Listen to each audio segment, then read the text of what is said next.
Première question, qu'est-ce que le CAC 40? Deuxième question, retracez-moi l'historique du CAC 40. Troisième question, comment est-il calculé? Et enfin, faites-moi un comparatif avec d'autres indices et voir justement si le CAC 40 est vraiment représentatif et comparable à d'autres indices boursiers. Vous avez 5 minutes, c'est parti!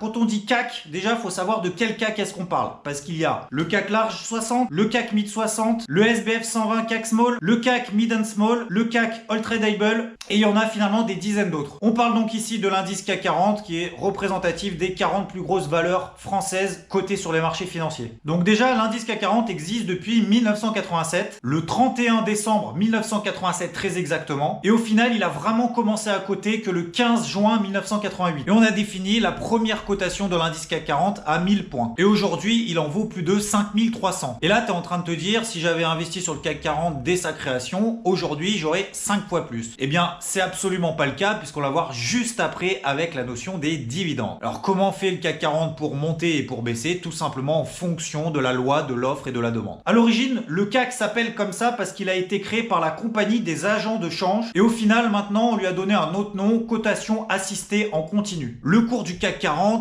est calculé et actualisé toutes les 15 secondes dès 9 h le matin jusqu'à 17 h 30 le soir. Alors bien évidemment sauf les week-ends. Hein. Et il y a un petit bonus entre 17 h 30 et 17 h 35 où il y a 5 minutes qu'on appelle de cotation au fixing. C'est-à-dire en gros tu peux continuer à échanger des titres sans savoir véritablement si tu vas être exécuté ou pas. Et au final c'est à 17 h 35 qu'on connaîtra véritablement le prix de clôture, que ce soit de l'indice CAC 40, mais également de l'ensemble des actions françaises. Alors 40, on l'a déjà dit, ça représente en fait les 40 plus grosses sociétés capitalisées sur les marchés financiers en France. La plus grosse capitalisation boursière actuellement sur le CAC 40, c'est l'action LVMH qui capitalise plus de 175 milliards d'euros. Et la plus faible est attribuée à Valeo qui capitalise 7 milliards d'euros. Pour rappel, la capitalisation boursière, c'est le prix de l'action multiplié par le nombre d'actions émises par l'entreprise. Et une fois en fait qu'on a déterminé les 40 valeurs les plus importantes en termes de capitalisation boursière, bien évidemment de temps en temps il y a des mouvements, ce qu'on appelle des fusions-acquisitions. Et donc dans ces cas-là, lorsqu'il y a une action, une entreprise qui sort de la cote, soit parce qu'elle a fusionné avec une autre entreprise,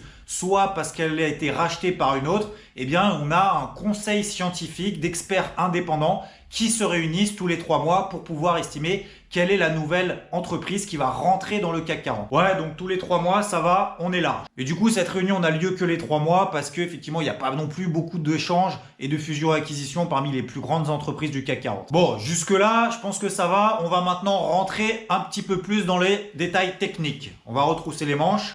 Comment est calculé l'indice CAC 40? C'est en fonction de la capitalisation boursière des 40 entreprises qui le composent. Et avec plus de précision, c'est par rapport à la capitalisation du flottant. Le flottant, en fait, ce sont les actions qui sont disponibles sur le marché et donc qui ne sont pas détenues par l'État ou par un actionnaire qui détient plus de 5% des actions de l'entreprise. Parce qu'on estime que si tu détiens plus de 5% d'une entreprise, c'est pas pour les vendre du jour au lendemain. Voilà, pour faire simple, comment est calculé l'indice. Après, si tu veux la formule exacte, elle est ici, je te la donne. Mais en gros, tu as compris le principe. Maintenant, comment est-ce qu'on peut acheter ou vendre l'indice CAC 40? Alors, la première option, tu penses que c'est la meilleure, c'est en gros, tu achètes les 40 actions qui composent l'indice. Bien évidemment, maintenant, les marchés sont développés, se sont démocratisés et il y a énormément de produits et de supports qui permettent d'acheter et de vendre le CAC 40 autrement que pour acheter une par une les 40 actions qui la composent. Donc tu as les futurs, les CFD, les trackers, les produits de bourse. Et au final, ça dépend un petit peu de ton style de trading, ton capital, ta façon de trader et les sous-jacents que tu préfères. Chacun de ces produits et de ces supports dispose de caractéristiques différentes en fonction des besoins des investisseurs et des traders. Mais là, on n'est pas là pour détailler exactement comment fonctionne chacun de ces produits. Au final, tu peux acheter et vendre l'indice. D'ailleurs, vendre l'indice, c'est aussi simple qu'acheter désormais. Donc ne pense pas que tu peux gagner de l'argent en investissant sur le CAC 40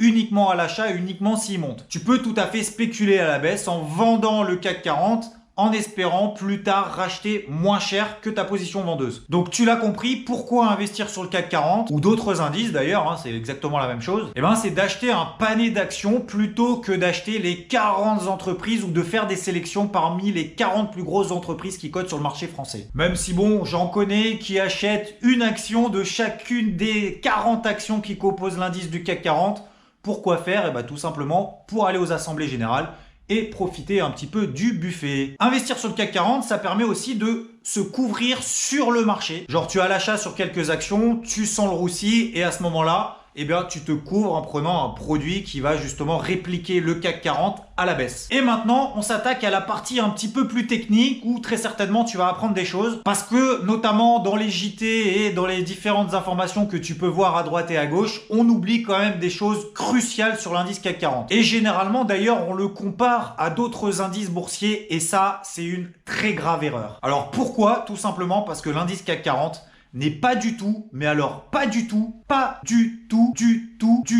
calculé de la même manière que les autres indices. Premièrement, il n'intègre pas les dividendes. Un dividende, en fait, c'est une entreprise qui verse une rémunération aux actionnaires lorsqu'il y a bien évidemment des résultats, ce qui permet de le récompenser vis-à-vis de sa prise de participation au capital. C'est simple, je vais vous donner un exemple ici très concret. Quand une action verse un dividende de 1 euro, parce qu'elle a des bons résultats et elle a une politique tournée plutôt vers l'actionnariat, alors que l'action cote 10 euros, le jour du versement du dividende, l'action va mécaniquement coter 9 euros. Il y a 1 euro pour l'actionnaire et d'un point de vue mécanique, l'action va passer de 10 à 9 euros. Et au final, pour toi, ça change pas grand-chose parce que tu as encaissé les 1 euro de dividende et il te reste toujours 9 euros bien évidemment du cours de l'action que tu peux vendre par exemple. L'action qui est passée de 10 euros à 9 euros, elle n'a pas perdu 10% de sa valeur. En fait, 10% de sa valeur a été versé à l'actionnaire au travers de dividendes. Et donc, dans la mesure où le CAC 40 n'intègre pas les dividendes, mécaniquement, l'indice CAC 40 qui est calculé en fonction du cours des actions qui la composent multiplié par le nombre de titres, le CAC 40 va baisser. Alors qu'au final, l'actionnaire se retrouve exactement dans la même situation. Deuxièmement, il n'est pas calculé de la même manière que les autres indices. Alors rappelle-toi, l'indice CAC 40 est calculé en fonction de la capitalisation boursière du flottant des entreprises qui la composent. Et ce, hors dividende. Alors que notre homologue, l'indice allemand DAX, lui, est calculé avec les dividendes réinvestis. Au final, ça n'a absolument rien à voir. Donc si tu veux comparer le CAC 40 avec l'indice allemand DAX par exemple, faut pas regarder le CAC 40, il faut regarder le CAC GR qui lui intègre les dividendes versés bruts. Pour ceux qui sont vraiment au taquet, vous avez très certainement dû déjà entendre parler du CAC 40 NR. NR pour net réinvesti, c'est-à-dire que là on prend les dividendes nets après imposition. Donc là je te montre les deux graphiques justement du CAC 40 et du CAC 40 GR et tu peux voir que ça n'a absolument rien à voir. Et il y a même pire parce que si tu prends l'indice Dow Jones à Wall Street ou également l'indice japonais Nikkei, alors là on est complètement à l'opposé. C'est-à-dire que eux ils vont prendre en fonction de la pondération du cours des actions uniquement, sans prendre en compte le nombre de titres et donc sans prendre en compte la capitalisation boursière. C'est-à-dire qu'en gros sur l'indice Dow Jones,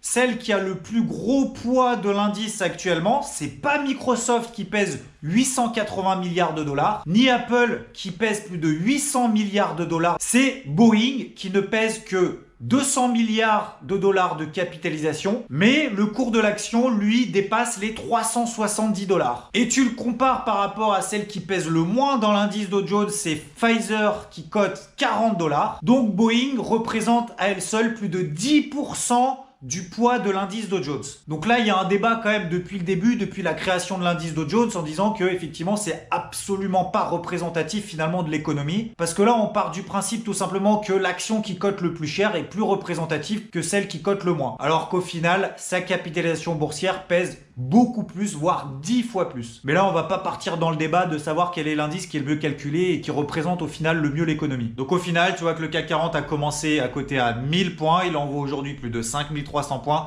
mais c'est pas véritablement représentatif de ce qu'un actionnaire a gagné entre temps. Voilà, maintenant tu connais comment fonctionne le CAC, comment il est calculé, comment est-ce que tu peux investir, également quels sont les pièges à éviter sur l'indice CAC 40. Donc fais toujours bien attention, surtout lorsque tu investis et lorsque tu mets de l'argent, notamment sur le marché, de savoir comment est-ce que ça fonctionne réellement. Donc j'espère qu'ici cette vidéo t'aura permis d'apprendre 2-3 choses. 9 minutes, ah ouais, c'est quand même un petit peu plus que les 5 minutes prévues.